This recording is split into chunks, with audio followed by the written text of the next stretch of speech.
elle est dans le bain. Mon petit-fils s'appelle Claude François. Ah, Claude C'est pas François. un hasard non plus. C'est pas un hasard, non, Ah, c'est la d'accord. grand-mère qui a... dire que c'est pas un cadeau. Je vais avoir donné un nom pareil. Alors on va parler maintenant aussi des maris et des conjoints, parce que là, bon, soit on épouse un fan, un adorateur de Claude François, donc là, il n'y a pas de problème, on est tous les deux dans le même trip, c'est le bonheur. C'est arrivé à quelqu'un ici? Non. Non. Malheureusement. Voilà. Alors après, il y a la conversion, c'est qu'on raconte quelqu'un, puis on essaye de le convertir à Claude François, et puis il y a ceux qui refusent. Alors là, c'est ce qui vous est arrivé, je crois, Ah oui, Justine. moi j'ai complètement refusé qu'on insulte Claude, donc mon mari, mon ex-mari. Ouais.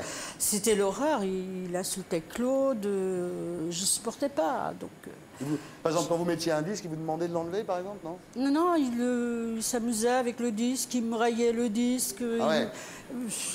Il me contrariait. J'ai vraiment pas fait pour vous entendre. Ah non, hein. moi j'ai vraiment pas. Ouais. Et donc j'ai pas supporté et puis, ben, j'ai trouvé un petit truc, puis j'ai divorcé. Je me suis dit comme ça, je vais être tranquille avec Donc, c'est-à-dire que Claude. c'est très important ce que vous dites, c'est-à-dire que vous avez fait passer Claude François avant votre mari, d'une certaine façon. Ah bah de toute façon, même encore maintenant, je suis avec mon compagnon, je fais passer Claude avant. Mais Aussi qu'est-ce bien qu'il dit, mes Jocelyne? enfants. Hein. Mais qu'est-ce qu'il dit, le C'est compagnon? Claude le premier, mon compagnon, et après les enfants après. Ah oui, d'accord. Ah non, Claude est très important pour moi. Et votre compagnon, lui, il l'admet? Ah bah non, il est comme ça, il accepte. Oui. Bon, ça Oui, l'ennuie parce que vous étiez énormément. déjà comme ça quand il vous a rencontré, donc là, il n'avait pas le choix. Voilà. Si vous prenez, il fallait qu'il vous prenne comme ça, quoi. Ah ben voilà, Oui, d'accord. c'était moi ou Claude, donc Ouais. bah, il a préféré les deux. Il a préféré les deux. Bah, moi, ça se passe très bien. Ouais. La preuve, c'est qu'il commence à me suivre régulièrement Ah, c'est quand lui, je vais au moulin. il a filé Ah le ben virus, là. oui, Ouais. autant avant, bon, bah, il n'appréciait pas forcément Claude, mais maintenant, dirons-nous, il a envie de découvrir le personnage Ouais. Ça y et il est, commence à s'investir. ça y est. Par contre, chez vous, il vous laisse un tout petit coin hein, pour... Bah, disons qu'il y a, plus petit dans, coin. dans chaque pièce de la maison, il y a un portrait de Claude, c'est évident. Ouais. Mais je ne peux pas l'exposer comme Marie-Christine le fait. Bon, parce que Ah, je ne Marie-Christine, veux pas ça non commence. plus. On a vu avec l'oreiller le matin, donc là, tout est Claude Ça, je le François. fais. Ce qu'elle fait, je le fais. Vous avez Parce un qu'il y a oreiller un avec Claude coussin, on François a le dessus. même coussin. Et votre c'est- mari, donc, vous êtes à trois dans le lit, on peut dire, quoi. Il y a Claude François, On peut il y a vous dire. et votre mari. On peut le dire. On peut le dire. Oui. Pour conclure, vous êtes quand même consciente que les gens vous regardent, même si on a envie d'être tendre avec vous, on a envie de vous aimer, hein, mais les gens, ils disent quand même, quand ils vous voient dans le sujet, quand ils vous voient là et tout, ils se disent, elles sont un peu à l'ouest, quoi. Donc, comment vous réagissez par rapport à ça? Est-ce que quand les gens se disent, mais c'est quand même fou, ça d'aimer Claude François, comme on aime le bon Dieu, c'est quand même bizarre. Vous réagissez comment? On est blessé personne qui d'abord. Oui. Blessé. Personne qui Au peut plus pas- profond de nous-mêmes. Une personne qui n'est pas passionnée ne peut pas comprendre notre Voilà. passion. Il faut comprendre. Là, en ce moment, on est unis dans la même douleur. Ouais. De toute façon, ils On peuvent se tient la penser ce main. qu'ils veulent. On aime Claude, c'est nous, c'est pas les autres. Hein. Ouais. S'ils n'ont pas envie d'aimer Claude, eh ben, Il faut qu'ils nous n'aiment pas. respectent, les Nous, gens. on est là. Mais pas question de ne pas vous respecter, mais on peut porter sur vous un regard, sur un peu amusé, voilà, sans Non, mais vous manquer de on est respect. sains, comme disait Martine, sains de corps et d'esprit. On n'est Voilà. pas des illuminés comme il y en a malheureusement. Il y en Ouais. a, hein. Mais nous, on est vraiment des passionnés. très, On très respecte. On respecte. peu des On barjots. respecte, c'est ça. On le respecte énormément dans Voilà. toute chose. Bien, ben merci à tous. En tout Thierry, cas. excusez-moi, Oui. je voudrais juste vous faire un petit cadeau avant qu'on conclue parce que je suis venu avec. Je vais peut-être appeler Méline, qui était ma complice.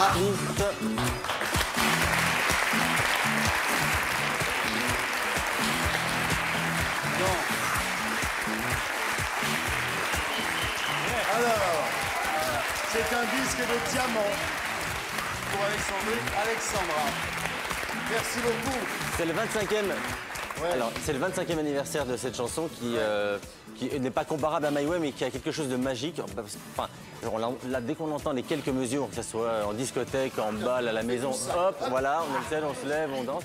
Et donc, ça fait 25 ans que cette chanson passe l'épreuve du temps. Et je voudrais saluer et dédier Ben, c'est Jean-Pierre Bourter, Jean-Pierre hein, je crois, Bourter et et Claire Rodagil pour les mon paroles. père, ouais. qui avait On peut collaboré les à applaudir. l'époque. Et alors, oui, je voulais vous demander, là, il y a une comédie musicale qui se prépare sur Claude Alors, François. il y a une comédie musicale qui se prépare et dont le titre sera Alexandrie et Alexandra. Je suis sûr que c'est un projet qui lui aurait plu parce on est sur un modèle anglo-saxon, d'une comédie musicale qui s'appelle Mamma Mia qui se joue à Londres. Ah bah oui. Et, Avec les chansons d'Abba. avec les chansons d'Abba, extraordinaire. que j'ai été voir, qui Ouais. fait un carton depuis Ouais, 3 ans, qui est génial. parti à Broadway, qui va bientôt arriver à Las Vegas. Et donc l'histoire, le concept innovant, c'est que ce n'est pas l'histoire de sa vie qu'on met en scène dans cette Ça comédie raconte musicale. une histoire Voilà. à travers des chansons de Claude François. On va y aller ensemble. Ah oui, avec Bon, merci. Merci à tous. Merci, Justine. On se rend. Salut. Salut, merci. Salut, merci. Au revoir, Martine. Bravo. Vous avez l'escure? Merci, c'est très sympa. Salut, fils. Ciao. Au revoir.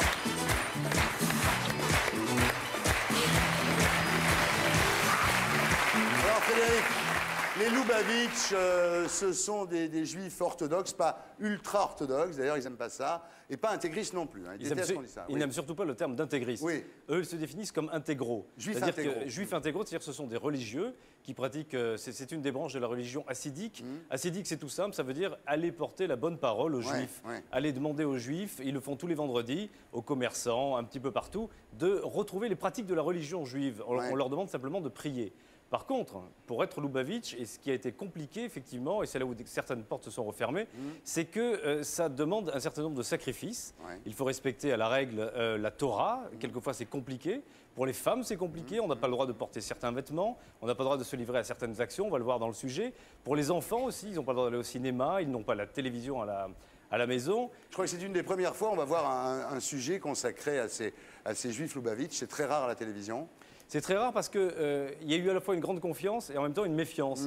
Ils ont tellement l'habitude d'être craints, d'être méconnus, parce que tout le monde en a vu des Lubavitch. Vous savez, ils ont des grands chapeaux, ils sont barbus, ils ont des grands manteaux noirs. Et donc pendant quelques semaines, Benoît Crescent et Gaël Benaïm se sont immergés dans leur monde. Et on va voir des images assez étonnantes qui nous ont permis de filmer et que je crois que personne n'avait jamais vraiment filmé avant. Bravo. Magnéto, Serge.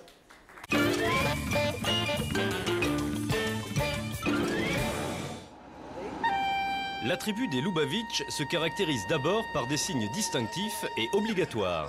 L'homme Lubavitch porte une barbe fournie, un chapeau noir et des vêtements de la même couleur. C'est la règle. La vie de la tribu est structurée par des rituels immuables. Le plus important est le pèlerinage annuel du congrès de Brooklyn, aux États-Unis, le fief emblématique des Lubavitch. Venus du monde entier, les dignitaires migrent par centaines pour venir honorer leur leader religieux, le rabbin Mendel Schneerson, disparu en 1994.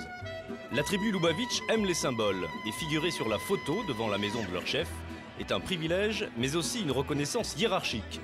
Seuls les chefs des communautés y ont droit. Grâce à eux, la tribu Lubavitch est aujourd'hui présente dans 150 pays. Une fierté qu'ils ont illustrée par un slogan choc, là où il y a Coca, il y a Luba. La vie du Lubavitch est dédiée à la prière et à l'étude des textes sacrés. Tous les membres de la tribu sont des orthodoxes juifs, des religieux qui respectent à la lettre les commandements de la Torah, le livre sacré. Les premiers Lubavitch sont apparus dans un village russe du même nom au XVIIIe siècle. Chassée par les communistes, la petite tribu s'est réfugiée aux États-Unis. C'est là, après le traumatisme de la Deuxième Guerre mondiale, que leur chef, le rabbin Schneerson, va transformer les Lubavitch en missionnaires. Envoyés aux quatre coins du monde, ils ont pour mission de ramener le peuple juif à la religion. Très vite, la tribu s'agrandit, le rabbi est charismatique, il parle 10 langues, passe des heures à la tribune pour galvaniser ses troupes, on lui prête des dons divinatoires. Très vite, la rumeur circule, le rabbi serait la réincarnation du Messie. Le chef des Lubavitch n'a jamais démenti. Rituel sacré qu'aucun leader Lubavitch ne saurait manquer, la visite de la tombe du rabbi. Autour du mausolée, on se recueille et on prie, mais on n'oublie jamais le principal enseignement du rabbi, préparer le monde à l'arrivée du Messie. Un Lubavitch est toujours en mission et dès qu'il croise un juif non religieux, il tente de le faire prier selon la tradition. Ce jour-là, ce fut avec notre ingénieur du son. Ok, enlevez ce manteau quelques secondes. Vous êtes droitier, n'est-ce pas? Seules de bonnes choses vont venir de ça. Vous avez déjà fait ça dans votre vie? C'est très spécial, c'est une prière très spirituelle. Vous allez être connecté avec votre véritable personnalité, avec ce que vous êtes vraiment. Commençons la prière. Pour la prière, le Lubavitch utilise des téphilines, des coffrets renfermant les textes sacrés qu'il fixe sur la tête et les bras au moyen de lacets de cuir. Vous avez vraiment fait quelque chose d'exceptionnel. Vous avez fait une fantastique mitzvah. Pour faire revenir les brebis égarées, la vie du Lubavitch doit être un exemple pour la communauté. Même quand il vit en plein cœur de Paris, un Lubavitch doit respecter un cycle de prière qui rythme sa journée. Pour Igal, le père, ce sera matin, midi et soir. Tu veux les faire sortir? J'essaye de les faire sortir. Le matin, moi, quand je fais ma prière, très souvent, je suis amené à changer d'endroit parce qu'elle me suit, donc elle ne me dérange pas. Mais...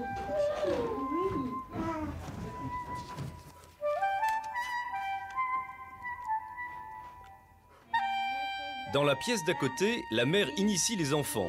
L'éducation religieuse commence dès 3 ans.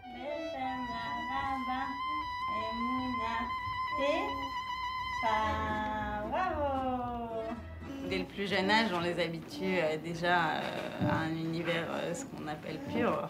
Remercier Dieu, être conscient de la présence de Dieu à chaque instant, que ce soit avant de manger, après manger, que ce soit au lever, que ce soit au coucher. À chaque instant, on pense en fait que Dieu est le roi de l'univers et que si on est présent aujourd'hui et qu'on existe aujourd'hui, c'est grâce à Dieu. Chez les Lubavitch, même les jeux des enfants appellent à prier. C'est quoi cette peluche? C'est une peluche d'un Sefer Torah, voilà. Et Dieu se cache partout, même dans les catalogues de jouets, sévèrement contrôlés. Tu veux m'acheter ça?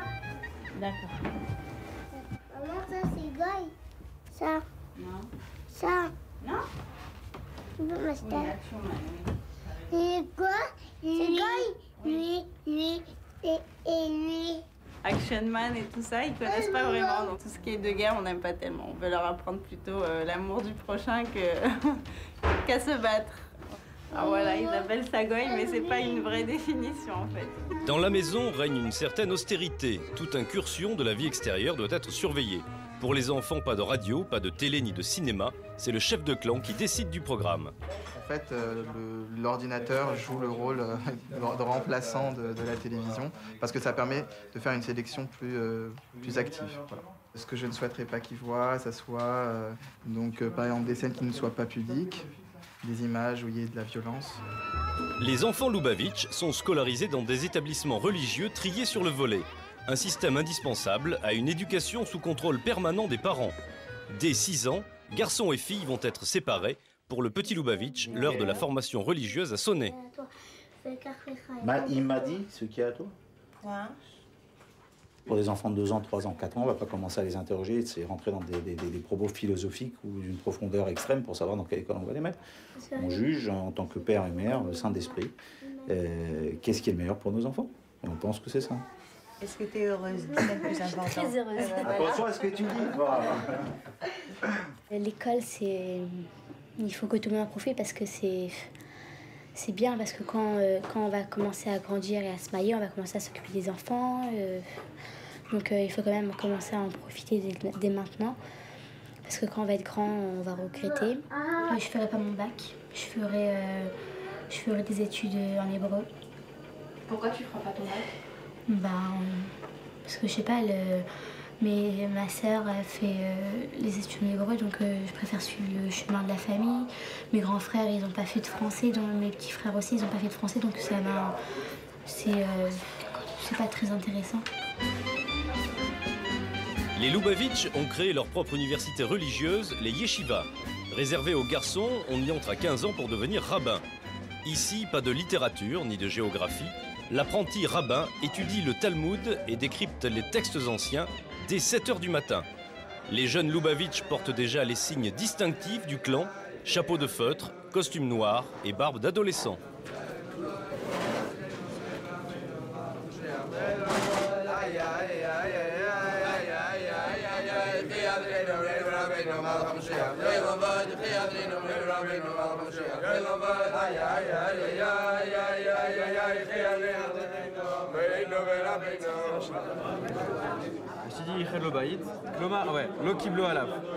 Donc c'est ça. Là, Marley lui a dit Areba Itefanecha, voilà, je te confie la maison, je te donne la maison. Donc là, est-ce qu'il a une obligation de s'en débarrasser ou pas? Maintenant, lui veut expliquer pourquoi Rachid est obligé d'expliquer que l'Okiblo Alav.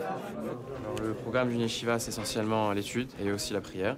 On tire le maximum de ce qu'ils peuvent nous enseigner dans la vie, que ce soit pour les études ou que ce soit pour la vie de tous les jours. Comment un juif doit se comporter au quotidien. Voilà, ça, c'est une des spécialités de la Yeshiva. Le vendredi, c'est Shabbat et l'étudiant Lubavitch ne travaille pas. Mais comme le programme ne comporte aucune distraction, les apprentis rabbins partent accomplir la mission du rabbi, aller annoncer aux Juifs l'arrivée du Messie. Là, ils vont aller s'occuper de voir des gens de l'extérieur pour leur faire comprendre qu'il y a Shabbat, qu'il y a toutes les choses à faire, que ça s'approche. Surtout maintenant qu'ils vont essayer de faire comprendre à tout le monde qu'il y a Hanouka qui arrive. Ils vont essayer de faire réveiller les âmes juives.